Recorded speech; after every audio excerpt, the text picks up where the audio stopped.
Steve Robbins here. Welcome to the Get It Done Guys quick and dirty tips to work less and do more. It was my first day on the job. My manager explained that we were in the middle of a big project and the deadline was approaching rapidly. That sounded ominous. Being young and naive, I asked, "What will happen if we don't meet the deadline?" She looked at me and smiled. "Why do you think they call it a deadline?" I was young and foolish. I believed that if we didn't meet the deadline, we would be imprisoned. They would put us in a small room, 6 feet square, so small we couldn't even stretch out on the floor. The cell would have featureless walls, no way to block out the ever-flickering harsh fluorescent light or the incessant roar of other people's conversation. The only hint of personality they would allow us would be a single 3x5 photograph that we're permitted to bring into this purgatory. This was strong motivation to meet the deadline. Then she showed me to my cubicle. I was very confused. We hadn't missed the deadline yet. If this is where I am now, what happens if I miss the deadline? "Then we'll have to let you go," she said. "Go? Outside? Into the sun? Near the trees where there are birds chirping and laughing children playing ball?" This was my first hint that the corporate world did not make a lot of sense. Tip number 1, use short deadlines to motivate action. I was recently running a do-it day in which we used hourly check-ins to stay on track with our daily tasks. Participant Mary Idstein had a meeting during an action cycle. She told her team they only had half an hour instead of their usual hour. She was afraid that wasn't going to be enough time. Much to her surprise, everyone dove right in and got everything done in half the time. They sure were eager to get back to their cubicles. Short deadlines keep us tightly focused and highly productive. It only works when the deadline is short enough that our brains can grasp the remaining time and how we pace our work. With a really tight deadline, we throw out everything else, even if it's related to another looming deadline, and we laser focus.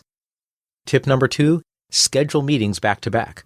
With super short-term deadlines like ending a meeting on time, your ability to meet the time frame may depend on other people. You can only end a meeting if everyone is done. For example, in last week's status meeting, Melvin had to tell us how the current situation reminded him of a Dungeons & Dragons campaign in which a 13th level Wrath of Impermeability was blocking his way to the beautiful princess. He winked at his fiancée Bernice when he said, "Beautiful princess." It can be awkward to interrupt someone to say, "Let's move this along now," unless you have a reason they can't argue with. I schedule meetings back to back. As the 10 a.m. meeting starts, I say, "I have a hard stop at 10:30 for another meeting." Then I sigh.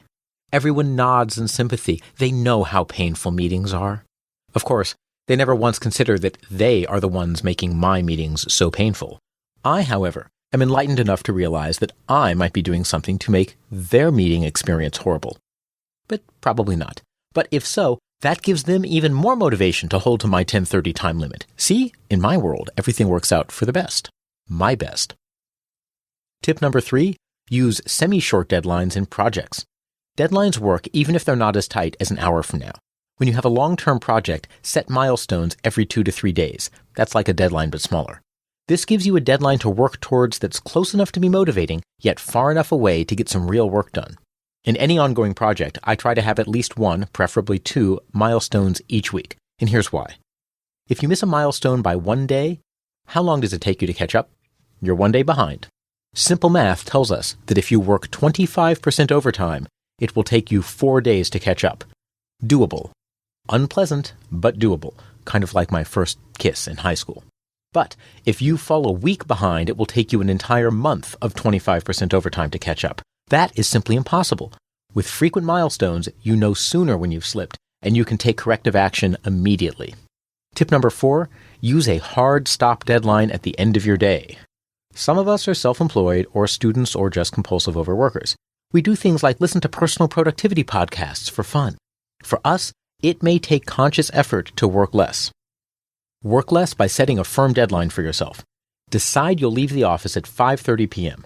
Of course, you can make it a real deadline by scheduling a 5:30 p.m. meeting at home or at your dorm. I used to carpool. No one, not even me, argued when I said, I have to leave at 5:30 to catch my carpool home. As the afternoon comes around, your end-of-day deadline will motivate you to focus and really get stuff done. Then when you leave, your mind will be clear as a babbling brook upstream from any industrial processes. Here's the quick and dirty. Deadlines can be your friend. Set them frequently so they compel focus. I'm writing this episode during a do-it day. knowing I have only 7 minutes left before I report in. Use back-to-back meetings as an excuse to usher things along. Use 2 to 3 day deadlines to keep projects moving and to detect early slips. Go home using an end-of-day deadline. And for goodness sake, demand an office with a door. Cubicles suck.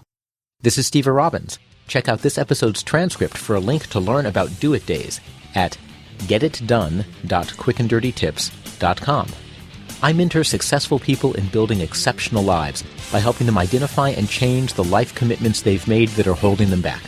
If you want to know more, visit steverobbins.com. Work less, do more, and have a great life.